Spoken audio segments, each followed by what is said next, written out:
à tous, je m'appelle Philippine, je suis auteure chez Ozu Suisse et vous me connaissez peut-être déjà parce que j'ai écrit plusieurs livres. Marguerite et Madame de Staël, ma série historique du XVIIIe siècle sur l'espionnage, Les Chevaux d'Avanches qui se passe au Haras d'Avanches et puis aussi Un frisson suisse, Collision au CERN. Je suis aussi passionnée du Japon où j'espère un jour peut-être vous emmener dans un de mes livres. Et quand je ne suis pas en train de vous inventer des histoires, je suis aussi maman de 4 enfants, le plus petit a 6 ans et la plus grande 14 ans. Alors vous voyez, j'ai de quoi vous faire des histoires un petit peu pour tous les âges parce que je les teste sur mes enfants avant. Alors, j'ai toujours écrit d'aussi loin que je me souvienne. Mes premières histoires, j'ai dû les écrire quand j'avais 8 ou 9 ans et depuis je ne me suis jamais arrêtée, je voulais faire ça toute ma vie. J'ai participé à un prix d'écriture quand j'avais 18 ou 19 ans, le prix du jeune écrivain. Et puis j'ai eu la chance d'être finaliste de ce prix, ce qui fait que j'ai pu accéder, on m'a offert en fait un séminaire d'écriture avec tout un tas d'auteurs très réputés, très connus. Et c'était une expérience inoubliable. Et ensuite, j'ai continué à écrire, mais seulement pour moi, pour le plaisir. J'ai plus jamais montré mes textes à d'autres personnes. Et pendant des années, j'ai inventé des histoires sans livre.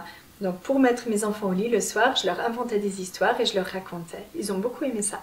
Et aujourd'hui, depuis quelques années, grâce à Ozu Suisse, j'ai le plaisir de pouvoir partager avec vous mes histoires et toutes ces choses que j'ai dans la tête. Et surtout, j'ai le plaisir de les voir illustrées. Ça, c'est assez magique. Alors, Marguerite et Madame de Staël, c'est une série d'aventures et d'espionnage, mais qui se passe au XVIIIe siècle, à l'époque des Lumières et de la Révolution française. La Révolution française, en quoi est-ce que ça nous intéresse? En fait, les révolutionnaires français ont essayé de faire passer ces idées dans le pays de Vaud, et c'est là où les autorités de l'époque étaient nettement moins d'accord avec le principe. Alors, les personnages principaux de Marguerite et Madame de Staël sont bien sûr Marguerite, pour commencer, une jeune fille de 11 ans qui est recueillie au château de Coppet. Elle a eu un accident mystérieux et a perdu la mémoire. Madame de Staël va la recueillir et l'aider à retrouver sa famille. Madame de Staël a vraiment existé. Au moment de notre intrigue, elle a 25 ans et elle a un enfant, mais qu'elle a laissé à Paris avec son mari. Et ce que j'ai essayé de faire dans ces histoires de Marguerite et Madame de Staël, c'est vraiment de vous décrire les réactions, le caractère de Madame de Staël tels qu'ils étaient dans la réalité à l'époque. Et puis aussi, vous avez plusieurs passages de choses qui lui sont vraiment arrivées. Et puis, il y a aussi Léonce. Et puis, vous aurez d'autres personnages qui vont graviter autour de Marguerite et Madame de Staël, qui vont venir ou partir en fonction des tomes et des épisodes de la série. Mais il y en a un dont on doit absolument parler, c'est Banquise, le renard de Marguerite. Mais pour elle, je ne peux pas vous en dire plus, vous la croiserez seulement à partir du 4e tome, et ça vaut le détour. Alors oui, mes enfants lisent mes livres, et ils les aiment énormément, notamment Collision au CERN et puis Marguerite et Madame de Staël, parce que comme ce sont de gros lecteurs, ils préfèrent les livres un petit peu plus gros. Par contre, là où j'étais ravie, c'est que ma grande fille, elle, a du mal à lire parce qu'elle est dyslexique. Et quand elle a lu le 4e tome de Marguerite et Madame de Staël, elle a juste fait « Maman, où est le 5e ?» Et je l'avais pas encore, j'en étais seulement au stade du manuscrit. Alors j'ai dû lui imprimer sur du papier, tout bête et méchant, sans aucune illustration, et elle a dévoré, et c'était une grande victoire. Elle s'est fait plaisir, et moi aussi. Alors, Marguerite et Madame de Staël, c'est une série un peu étrange, parce qu'en réalité, elle est vraiment pensée pour des jeunes entre 9 et 12 ans. Mais les bons lecteurs ont énormément de plaisir plus jeunes, et j'ai même des lecteurs adultes sur cette série, parce qu'ils adorent l'histoire.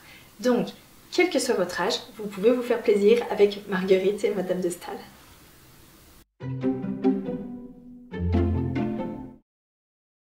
Oui, c'est vrai, j'ai aussi une autre série, Les Chevaux d'Avanches. C'est celle-là.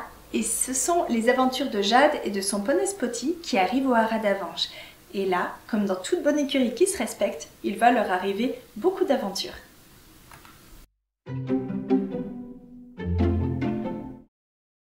Alors oui, j'ai écrit un frisson suisse, Collision au Cerne, un polar jeunesse que j'ai eu énormément de plaisir à écrire. J'ai aussi un autre frisson suisse qui sortira l'année prochaine, probablement pour Halloween. Vous comprendrez bientôt pourquoi.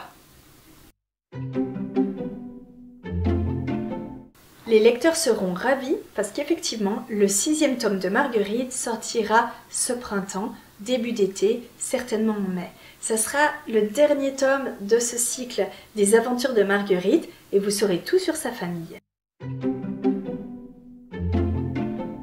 Alors oui, j'aimerais beaucoup refaire un autre cycle ou d'autres aventures de Marguerite, mais peut-être avec un saut dans le temps, Marguerite un peu plus âgée, quelque chose peut-être pour les préados, on verra, j'y réfléchis, mais je vous tiendrai au courant.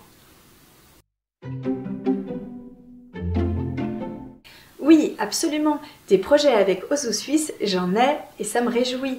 Il y aura de toute façon les tomes 3 et 4 des Chevaux d'Avanche qui vont sortir en avril et puis certainement en octobre. Et je travaille également, en plus du frisson suisse, sur un livre pour les préados beaucoup plus épais. Et ça serait pour 2024. Je vous tiens au courant.